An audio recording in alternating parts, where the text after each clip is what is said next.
चलो मित्रों, काले આપણે જોયું કે સંજ્ઞા કે પ્રકાર, સંજ્ઞા કે ભેદ, એનો થોડો વધારે મહાવરો કરીએ. થોડા વાક્યો પણ આપણે લખીશું અને એનો મહાવરો કરીશું. संज्ञा के 5 भेद होते हैं. एक व्यक्तिवाचक संज्ञा प्रॉपर नाउन, जातिवाचक संज्ञा कॉमन नाउन, भाववाचक संज्ञा एब्स्ट्रैक्ट नाउन, समूहवाचक संज्ञा कलेक्टिव नाउन, द्रव्यवाचक संज्ञा मटेरियल नाउन. हवे आगळ अभ्यास करिए व्यक्तिवाचकनो. तो व्यक्तिवाचक संज्ञा किसे कहते हैं? व्यक्तिवाचक संज्ञा जिस शब्द से किसी विशेष व्यक्ति, वस्तु या स्थान के नाम का बोध हो उसे व्यक्तिवाचक संज्ञा कहते हैं. यहाँ मैंने थोड़े नाम उदाहरण लिखे हैं, उसको ज़रा ध्यान से अभ्यास कीजिए. जैसे व्यक्ति का नाम रवीना, श्याम, हरि, सुरेश, सचिन आदि. वस्तु का नाम कार, टाटा, चाय, कुरान, गीता, रामायण आदि. स्थान का नाम ताजमहल, कुतुब मीनार, जयपुर आदि. जहाँ कोई भी स्थान लिख सकते हैं. दिशाओं के नाम उत्तर, पश्चिम, दक्षिण, पूर्व. देशों के नाम Bharat, Japan, America, Pakistan, Burma.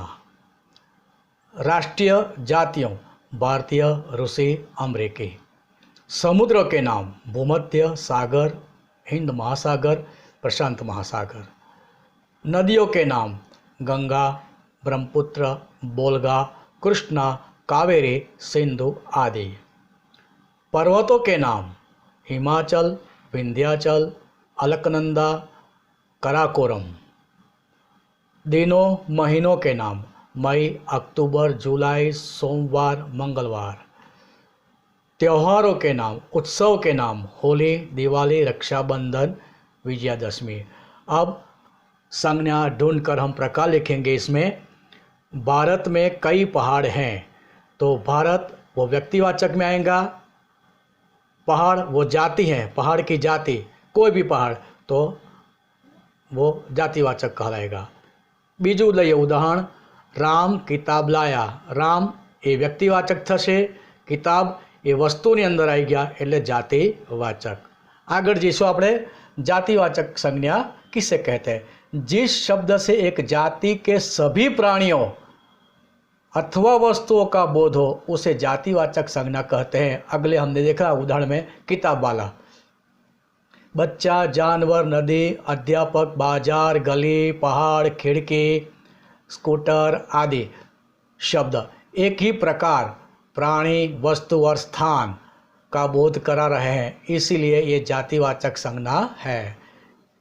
थोड़ा उदाहरण જોઈએ. जैसे लड़का, पशु पक्षियों, वस्तु, नदी, मनुष्य, पहाड़ आदि. लड़का से राजेश, सतीश, दिनेश आदि सभी लड़कों का बोध होता है. पशु पक्षियों से गाय, घोड़ा, कुत्ता आदि सभी जाति का बोध होता है. वस्तु से मकान, कुर्सी, पुस्तक, कलम आदि का बोध होता है. नदी से गंगा, यमुना, कावेरी आदि सभी नदियों का बोध होता है. मनुष्य कहने से संसार की मनुष्य जाति का बोध होता है. पहाड़ कहने से संसार के सभी पहाड़ों का बोध होता है. अगले उदाहरण में हमने देखा. संज्ञा ढूंढकर प्रकार लिखो. सतीश एक घोड़े के पास है, तो सतीश हमने देखा व्यक्ति है, उसका नाम पूरा है. घोड़ा एक जाति है तो जातिवाचक.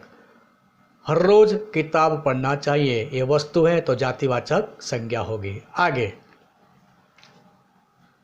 भाववाचक संज्ञा किसे कहते हैं? जिन शब्दों से किसी प्राणी या पदार्थ के गुण, भाव, स्वभाव या अवस्था का बोध होता है उन्हें भाववाचक संज्ञा कहते हैं. जैसे कि उत्साह, ईमानदारी, बचपन, थकान, मिठास, बुढ़ापा, गरीबी, आज़ादी, हंसी, चढ़ाई, साहस, वीरता, नवाबी, बड़ाई, सुंदर, सुंदरता, सौंदर्य आदि. संज्ञा ढूंढकर प्रकार लिखो. ताजमहल दर्शनीय है. ताजमहल का नाम है इसलिए वह दर्शनीय है, तो ताजमहल वो व्यक्तिवाचक संज्ञा होगी. और दर्शनीय इसमें भाव का दर्शन होता है, इसलिए भाववाचक संज्ञा। रजनी पढ़ाई में आगे हैं, तो रजनी नाम पूरा लिखा है, व्यक्तिवाचक। पढ़ाई उसमें भाव आया है, दिखाई देता है, तो भाववाचक संज्ञा। समूहवाचक संज्ञा किसे कहते हैं? जब किसी संज्ञा शब्द से व्यक्ति या वस्तु के समूह का बोध होता है तब उसे समूहवाचक संज्ञा कहते हैं। जैसे परिवार, कक्षा, सेना, बेड, वो पूरा समूह दिखाई देता है आपको। देखो, सभा भी आ सकती है। पुलिस, संज्ञा ढूंढकर प्रकार लिखो। बाग में बहुत भीड़ है, बाग वो जाति है तो जातिवाचक। भीड़ समूह का आभास करती है तो समूहवाचक। एक सभा का आयोजन था, सभा में बहुत सारे व्यक्ति होते हैं तो समूहवाचक संज्ञा। द्रव्यवाचक संज्ञा किसे कहते हैं? जो संज्ञा शब्द किसी द्रव्य, पदार्थ या धातु का बोध कराते हैं उसे द्रव्यवाचक संज्ञा कहते हैं। अर्थात जो शब्द किसी पदार्थ, धातु और द्रव्य को दर्शादित करते हैं वहाँ पर द्रव्यवाचक संज्ञा होती है। उदाहरण देखिए, तेल, पानी, सोना, चांदी, दही, स्टील, घी आदि। संज्ञा ढूंढकर प्रकार लिखो। उसने 1 किलो घी खरीदा, तो द्रव्य घी है तो द्रव्यवाचक। यह स्टील के बर्तनों की दुकान है, तो स्टील वो द्रव्यवाचक हुआ, और बर्तन वस्तु हैं तो जातिवाचक। तो मित्रों, अब उसका अभ्यास करके अगले वीडियो में एक छोटा सा हम आपका टेस्ट लेंगे, उसके लिए तैयार रहना। आभार।